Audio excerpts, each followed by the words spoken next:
I'm an insect who dreamt he was a man and loved it. But now the dream is over and the insect is awake.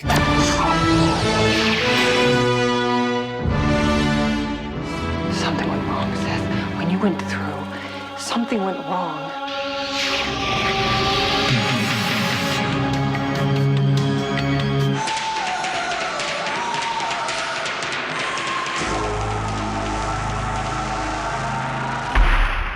Servus Freunde, my name is Jimmy Fly and this is it. Today is Halloween and that means it's the last day of our extensive month-long horror special.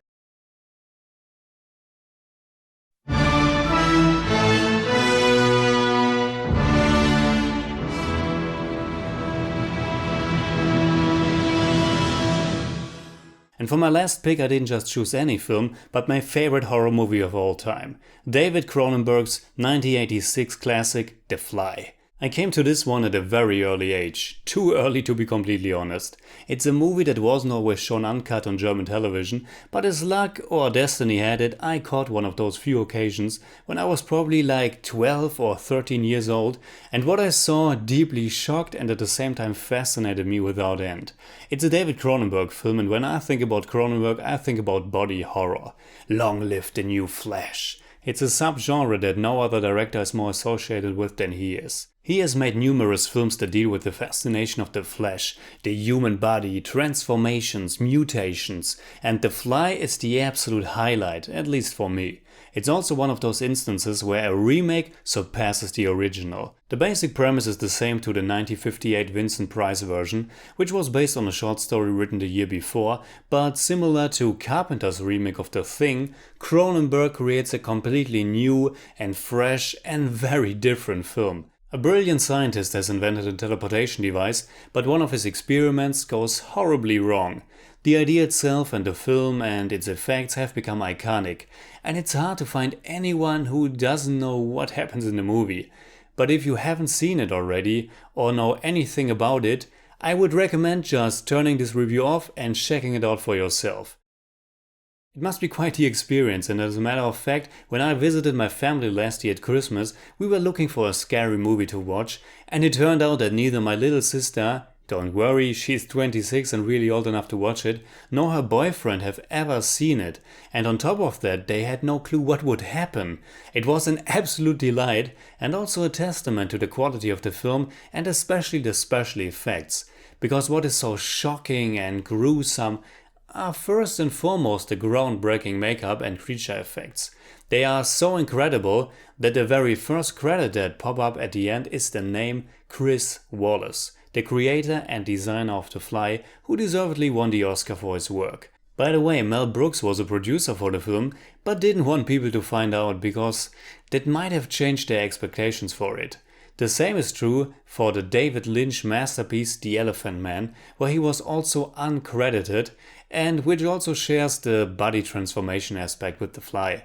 But let's cut to the chase already. Before Jeff Goldblum played the Grandmaster, before he installed computer viruses in motherships, and before he ran away from the T-Rex, he was Brundlefly, one of the most iconic, gruesome and also saddest movie monsters ever portrayed on the big screen. At the beginning of the film he's still just Seth Brundle, a scientist who came up with the teleportation system. He shows his invention to the young journalist Veronica, played by the wonderful Geena Davis, who was at that time Goldblum's real-life girlfriend. She's fascinated by this brilliant yet kind of eccentric guy, and so are we. And Seth on the other hand is fascinated and obsessed by the idea to try to go through his teleports himself, and of course one day he does.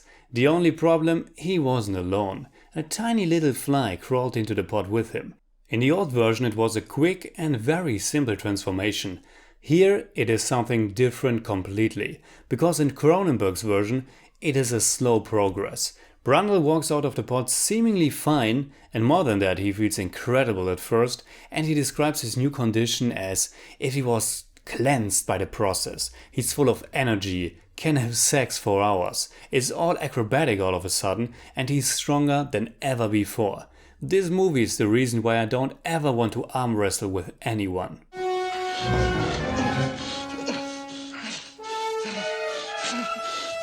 I don't really want to show it here.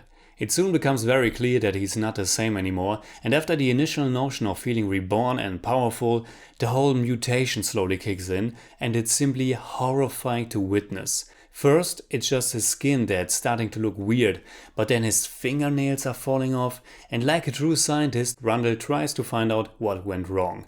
In a wonderful 80s computer fashion, he simply puts in questions and the answers couldn't be more frightening.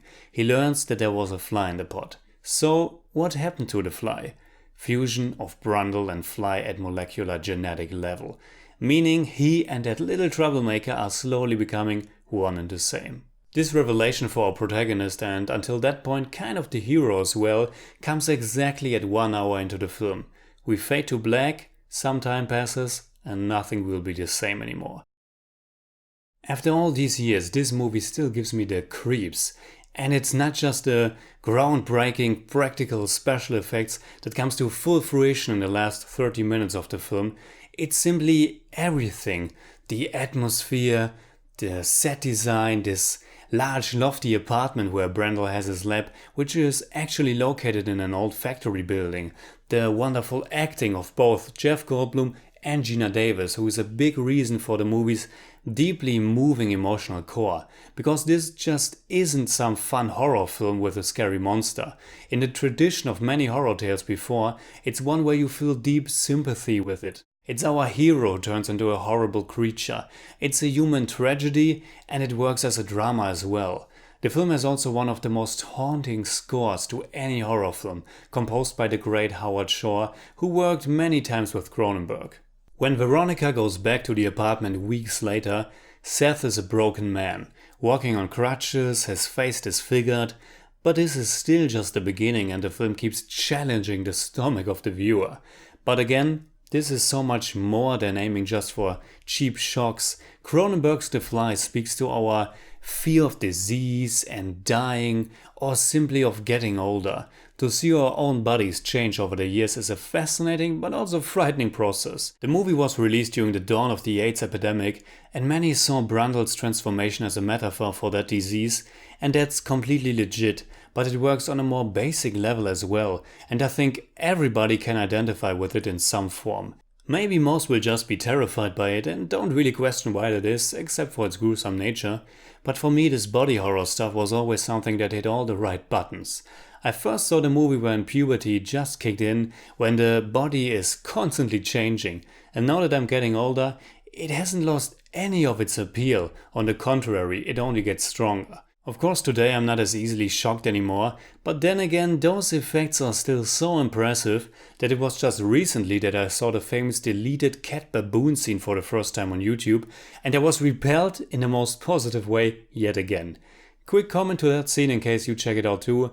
I think it's good that they cut it, because it takes away a lot from the sympathy we feel for Brundlefly. So overall, it's a fascinating, incredible and also sad film, and I love it from start to finish. And what a finish it is. If you haven't seen already, go check it out. But let me warn you, be afraid. Be very afraid.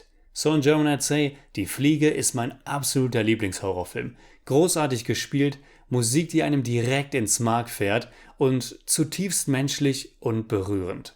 I give The Fly 10 out of 10. It's more like 9.8. But I don't do that.